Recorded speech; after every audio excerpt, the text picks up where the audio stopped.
Good morning! For today's video ay magluluto tayo ng lomi. Ayan, at mag-start na tayo. Ito yung mga ingredients natin na ilalagay. Depende na sa inyo kung may gusto pa kayong idagdag.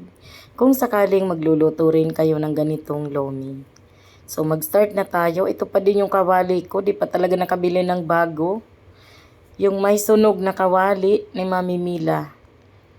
Yan, naglagay tayo ng bawang doon.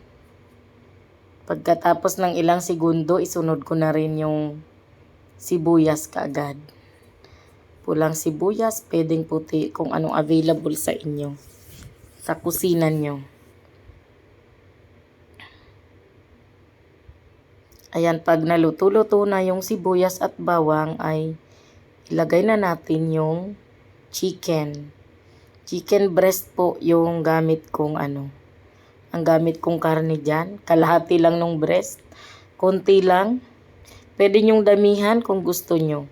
Ito lang talaga yung yung budget ko para dyan sa recipe na yan.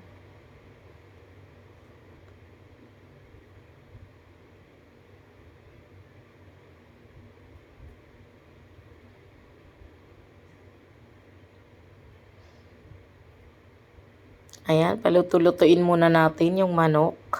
Ang daming usok, lumalabo tuloy yung video. Naglagay ako ng unting tubig kasi baka hindi naman maluto yung manok kapag hindi muna natin lulutuin. Although mamaya tutubigan naman yan. Ayan. So maglagay ako ng patis.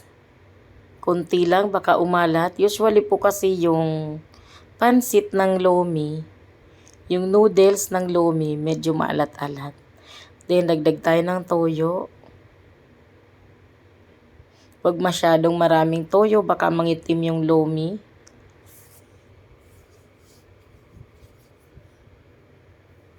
Dagdagan pa natin, sobra namang konti.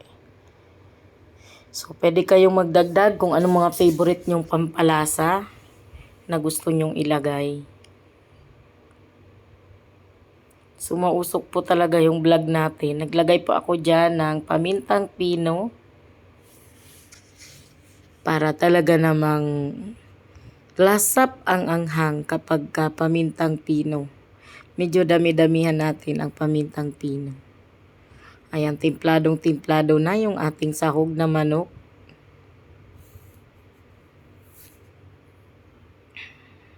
At para maluto na rin yung chicken balls, ilagay na natin. Medyo naparami po ako ng bili ng chicken balls kasi 2 balot yung nabili ko. Inilahat ko na kasi wala na akong ibang paggagamitan. Kaya baka mapansin nyo na sobrang dami pong nilagay natin ng chicken balls. Yan, para maluto-luto na yan. Kaya inilagay na natin.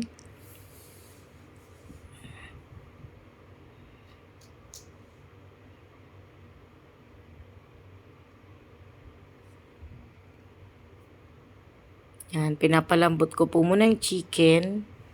Pero idagdag na natin yung carrots dyan kasi ang carrots po kasi ay medyo may katigasan din. Yan, haluin lang natin.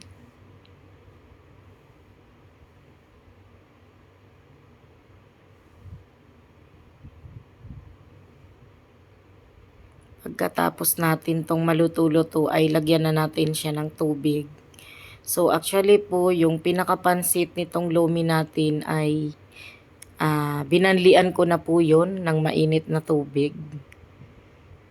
Ayan, naglagay na ako ng tubig. Alam mo po ba na ang tubig na nilagay ko dyan ay total of 10 cups. Yan, kapag kumulo na pong ganyan ay pwede na nating ilagay yung pansit. Ang pansit po na yan ay yan yung nabibiling fresh na pansit. Basa siya nung nabili ko. Kaya hinugasan ko po siya ng mainit na tubig bago ko inilagay dito. Yan. O, sabi ko nga po kanina na medyo naparami po ang paglagay natin ay ang pagbili natin ng chicken balls. At inubos na rin natin siyang ilagay dyan kasi sayang naman. Wala na akong iba pang paggagamitan. So, hinahalo-halo ko lang para Hindi dumikit dito sa pinaglulutuan natin. Sobrang nipis po kasi ang kawali ko na to. Di naman kasi to original. Parang ang bili ko lang nito ay 950 pesos. Kaya manipis lang siya since sa induction ako nagluluto ay kailangan nating galaw-galawin yung niluluto or else makikita mo yan ay dumikit na yung mga pansit. So pakuluin ko lang muna kasi huminto yung paggulo niya nung nilagay natin yung pansit. Galaw-galawin kasi baka dumikit. Kahit may may sabaw, dumidikit minsan.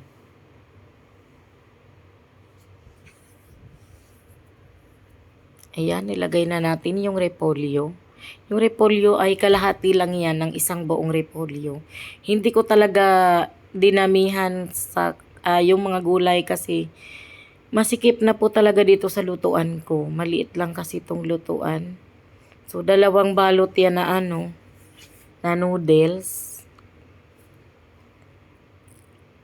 Talagang konti na lang ay paapaw na dito sa ating kawali. So, since kung mapapansin nyo, ang lomi ay malapot. So, lalagyan po natin ito ng tinunaw na cornstarch. 3 tablespoon lang yun na cornstarch ang ilalagay natin. So, requirement talaga yan. Lahat po ng lomi ay merong nilalagay na ganitong cornstarch.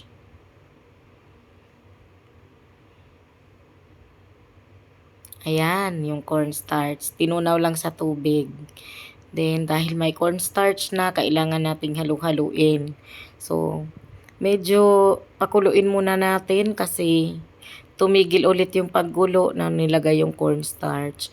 Saka baka maglasang cornstarch yung ating pansit. Kaya lutuin pa natin ulit.